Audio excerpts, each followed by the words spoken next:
Rival fans are absolutely fuming. They do not believe it is fair. In fact, they believe that Chelsea Football Club are cheating because Newcastle's Saudi owners, the Public Investment Fund, are major investors in Chelsea's majority shareholder, Clearlake Capital. As a result of that, now Chelsea are selling lots of their unwanted, highly paid players to clubs in Saudi Arabia who are also owned by the Public Investment Fund. There are threads going everywhere online. It is trending news right now, but Chelsea are being accused of cheating, bypassing FFP, and manipulating the system to be able to spend willy-nilly and still be able to clear out their cast-offs for major, major profit. Now, it's being reported that Ziyech, Mendy, and Koulibaly will raise somewhere between 100 to 120 million pound of income for Chelsea. Plus, they're taking the wages away of N'Golo Kante. And as I've stated, rival fans are absolutely fuming. This here says this is cheating. It means you can sign whoever the F you want and bypass FFP because you'll always be able to make that money back. Let's just sell Pepe. Of course, this is an Arsenal fan, to the Denver Nuggets, who are owned by the Cronkies, for 72 million, then, shall we? Let's call it what it is. Cheating. I am furious. This comes from Alexander here, an Arsenal fan and an Arsenal journalist who is not happy with what is being done here.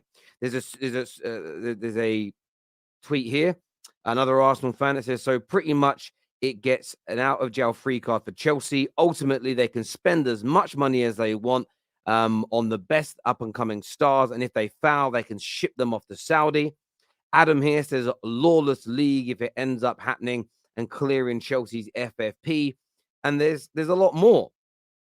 James here says the Saudi PIF, the private investment fund, now owns a majority stake in each of the Saudi clubs and is also invested in Chelsea's major owner, Clearlake Capital. Chelsea's co-owner Todd Boehly visited Saudi Arabia this month, and now Chelsea are selling unwanted and high-earning players.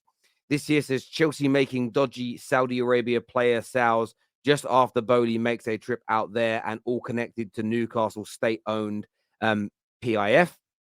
This is dodgy and needs to stop. Being accused of being cheaters by all and sundry. And there are many more tweets and updates out here.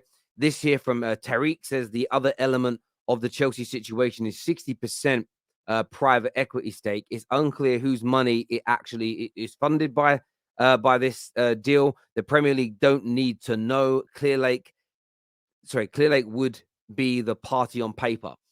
And this is what I want to say to this. I get the frustration and the confusion and the anger. But Chelsea haven't broken any rules as far as we can tell. The Premier League don't need to know who the investors in Clearlake Capital are. It's not part of their remit. It's not part of the rules, the laws, and the regulations of the game. They cleared the proper persons test. They were able to prove funds. There's no rules against this. This is Todd Boehly and Chelsea again being clever. They have made connections in Saudi Arabia, in a country that wants to grow its own league in football, and have put a relationship in place. By the way, no different to your club having feeder clubs. No different to that at all. For years, major Premier League clubs had feeder clubs in.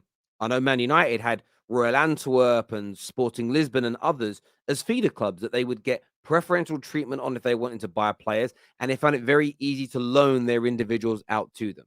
Now, the Premier League may change the rules on this. The Premier League may go, actually, this is a problem. And maybe in a year, 2, 3, Chelsea won't be able to do this. But right now, they're not cheating at all.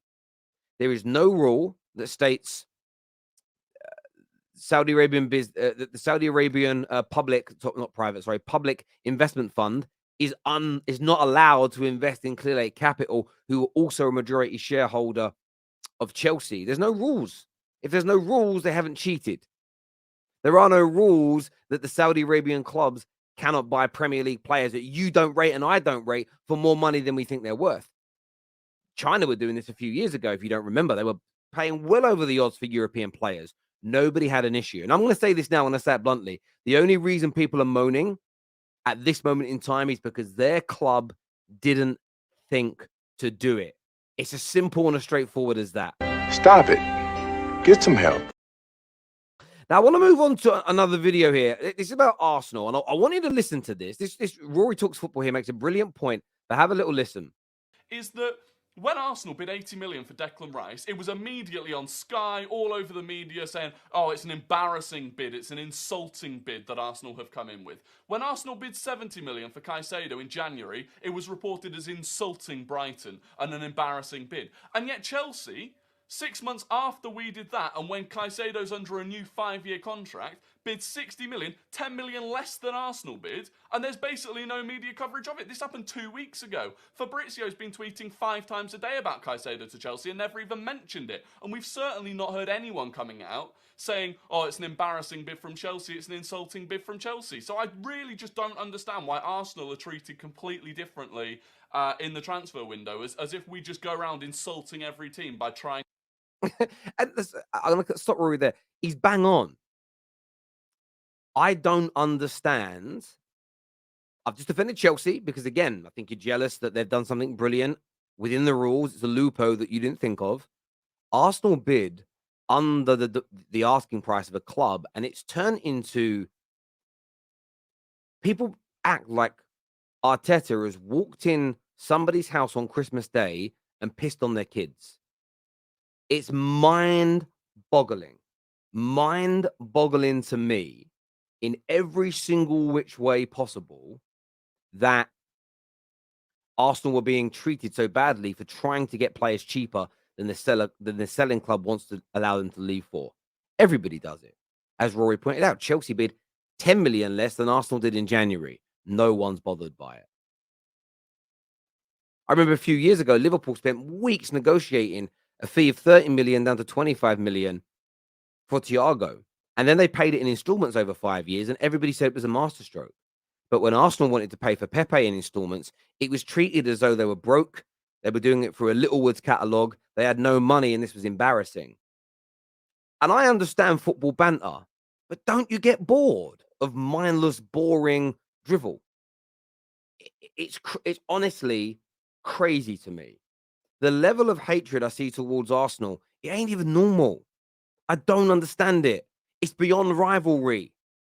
Because you're laughing at them and attacking them for doing the exact same things you do. West Ham are insulted by it. West Ham are looking to buy Paulinho. I bet you don't bid the exact asking price and structure, or more than the asking price and structure, to that Fulham are willing to sell him at. Brighton have had 2 bids rejected for Levi Colwill. How insulting is that to Chelsea that you're bidding for a player they don't want to sell? It makes no sense. It makes no sense to me personally. I want you to make me understand. Maybe it is banter. Maybe, Terry, again, you're a stick in the mud. You're an old man, Terry. I think it's really... Banter only works if you're not a hypocrite every 5 minutes. Banter works when you catch somebody out. And, you know, there's a very famous meme.